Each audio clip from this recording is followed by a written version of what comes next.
अलग बात कि खामोश खड़े रहते हैं, फिर भी जो लोग बड़े हैं वो बड़े रहते हैं।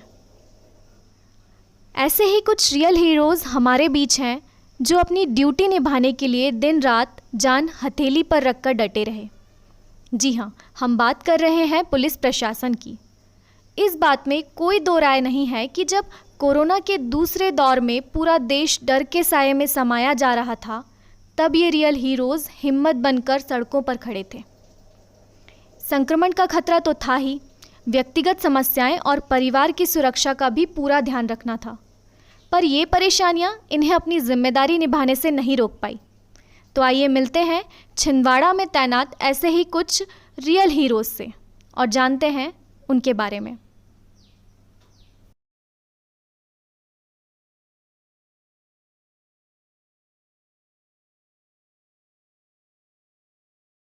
मेरा नाम अमित सिंह तोमर है।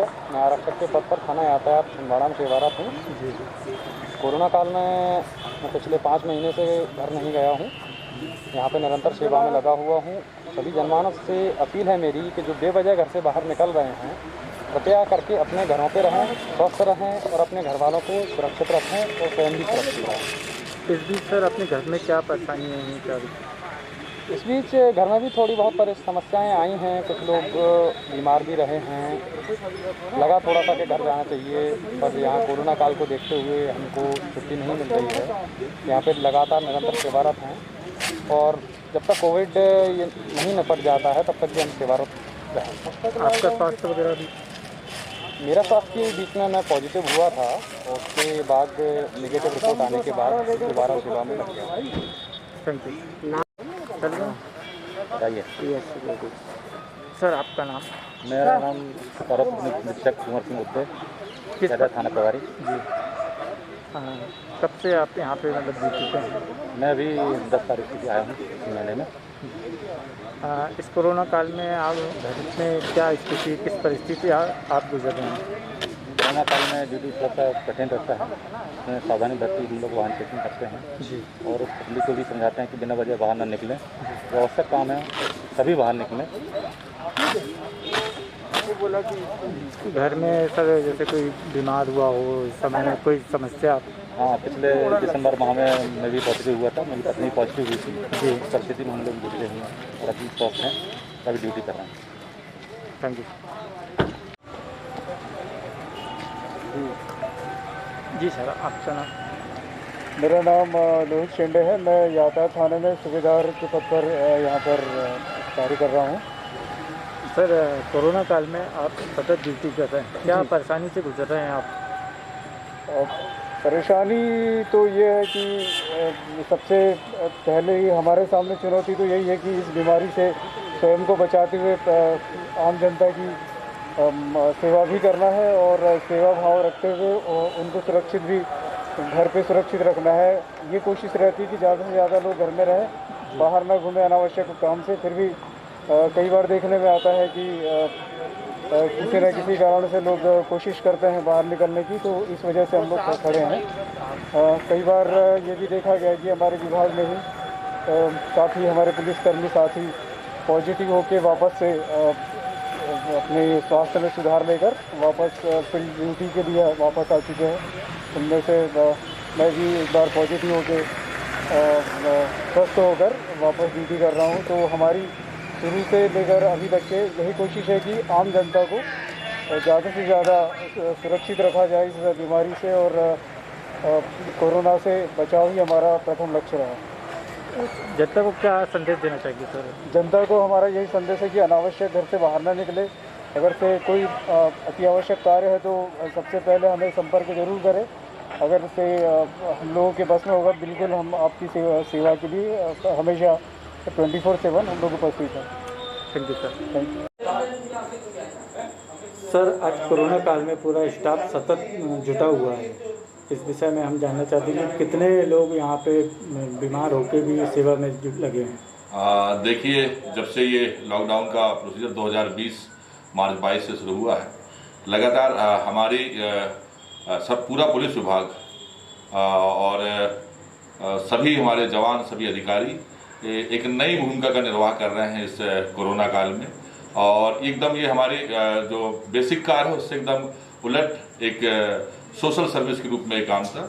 और चूँकि हमारे लीडर और हमको जो लीड कर रहे हैं पुलिस अधीक्षक जिला छिंदवाड़ा, वो ही इन कोरोना काल में लगभग 18 घंटे लगातार फील्ड पे रह के काम कर रहे हैं। और यही वजह है कि हमारा हर एक जवान, हमारा हर एक अधिकारी और हम सभी उन्हीं के इस नेतृत्व में पूरे जोश और खरोश के साथ में इस महामारी से लड़ने के लिए जो भी सरकार की गाइडलाइन होती है, प्रशासन के निर्देश होते हैं, उसको या लॉकडाउन होता है उसको पूरा कराने का प्रयास करते हैं। और हम सभी से इस दौरान हमने देखा है कि एक अलग तरीके से काम करने का एक जो की एनर्जी है वो आप सभी जो इस क्षेत्र के निवासी हैं उनके सहयोग से आती है। और हम लोग लगातार इस पर काम कर रहे हैं। मैं बताना चाहता हूं कि ऐसे समय में हमारे बहुत से जवान जबकि संक्रमित हुए पहले लहर पे और उसके बाद दूसरी लहर पे, इसके बावजूद वो ठीक होते गए अपने आत्मबल के द्वारा और सुरक्षा और सावधानी की वजह से, और वो स्वस्थ होते ही पुनः फिर मैदान पर डट जाते हैं। और अभी तक ये एक हमारी हमको इस बात का सुकून है कि हमको बहुत ज़्यादा कोई ऐसा अभी आघात नहीं हुआ है। और हमारा विश्वास है कि जो सावधानी और जो गाइडलाइन हमको मिलती है, जिनका हम पालन करते हैं कोरोना से बचाव का, और तब जब हम सड़कों पर जाते हैं और लोगों से जब मिलते हैं उनमें बहुत संक्रमित भी होते हैं, लेकिन चूंकि हम सावधानी से रखते हैं और दिशा निर्देशों का अक्षर से पालन करते हैं, सोशल डिस्टेंसिंग का पालन करते हैं, यही वजह है कि हम लोग संक्रमित कुछ स्थिति में होने के बाद भी लेकिन कोई बड़ा नुकसान अभी हुआ नहीं है। और हम आने वाले दिनों में भी लगातार पूरी मेहनत से लॉकडाउन के नियमों का पालन कराने के साथ में इस कोरोना को लड़ने में जो हमारी भूमिका है एक फ्रंटलाइन वर्कर के रूप में उसमें हम खड़े उतरेंगे। और हमने देखा है कि हमारे जवानों के परिवार के बहुत सारे सदस्य बहुत सारे जवानों के परिवार के सदस्य संक्रमित भी हो गए, लेकिन उनने कभी बिल्कुल अपना आपा नहीं खोया और घबराए नहीं और लगातार अपनी सेवाएं दे रहे हैं। ये एक अच्छी बात है। सर, जनता के लिए भी कोई अपील क्या मेरा आप लोगों के माध्यम से पूरी जनता से, हमारे क्षेत्र के रहवासियों से एक विनम्र अपील है कि चूंकि कोरोना एक अदृश्य बीमारी है और ये लगातार अपना रूप छद्म लेता जा रहा है, अलग अलग बदलता रहता है और हमें पता नहीं चलता कि कब हम पॉजिटिव हो गए। ऐसे समय में सिर्फ और सिर्फ सावधानी ही इसका बचाव का साधन है। मास्क आवश्यक रूप से और सही तरीके से पहने, आपकी पूरी नाक, आपका पूरा मुंह उसमें कवर हो, इस तरह से पहने। डबल लेयर 3 लेयर की भी अगर आप मास्क पहनते हैं तो ये और अच्छी बात होगी। और पर्सनल जो डिस्टेंसिंग है, हाइजीनिंग है, उसका पालन अवश्य करें। आपस की दूरी को अवश्य उसका पालन करें कि दूसरों के संपर्क में आने से बचें। मैं आपको बताना चाहता हूं कि हम लोग लगातार सड़कों पे जाते हैं, लगातार चौराहों पे खड़े होते हैं, लोगों से मिलते हैं, बातचीत करते हैं कार्रवाई के दौरान, लेकिन हम उनके संपर्क में नहीं आते हैं और यही वजह है कि हम अभी संक्रमण की स्थिति से बचे हुए हैं। Thank you.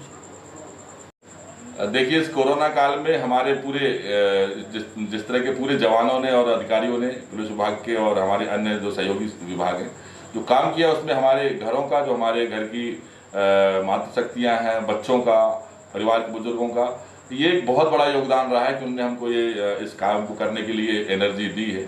मैं आपको बताना चाहता हूँ कि हमारे बहुत सारे जवान जिनके परिवार के लोग बीमार थे, इसके बावजूद वो घर पे भी अपनी जिम्मेदारियों को पूरा करते थे और सड़क पर भी अपनी जिम्मेदारियों को पूरा करते थे। मेरे यहाँ खुद मेरी मदर इन लॉ और मदर इस समय बीमार थी और उस दौरान भी हमें ये लगा कि उस स्थिति में भी वो हमें बाहर काम करने के लिए प्रेरित करती थी और हमारे घर के सभी सदस्य इस चीज़ को लेके बहुत उत्साहित हैं कि हम कोरोना काल में एक बड़ी सामाजिक जिम्मेदारी का निर्वाह कर रहे हैं।